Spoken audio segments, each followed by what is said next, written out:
Fala galera, beleza?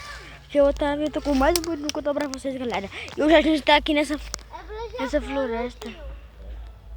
A gente tá aqui nessa floresta. E João Vitor também tá aqui. Meu amigo. Ele pica só a flor. Que ele é beija-flor. É isso mesmo. Gente, olha.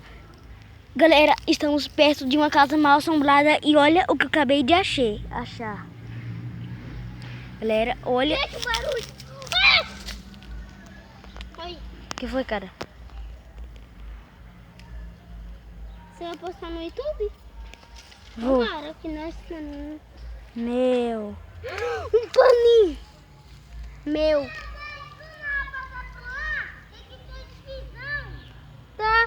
É, galera, a gente não tá com câmera, a gente tá com celular.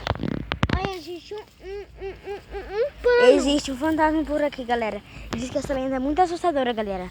Então, galera, se vocês gostam se você gosta dos nossos vídeos, deixa o like e se inscreva-se no canal. Você receberá todos os vídeos. Viu? Galera, a gente vai ter que dar uma pausa. E galera, a gente tá vindo e eu já pausei.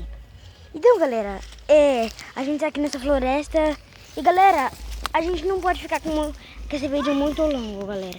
Então a gente vai ter que encerrar esse vídeo agora. Amanhã a gente mostra mais. Falou!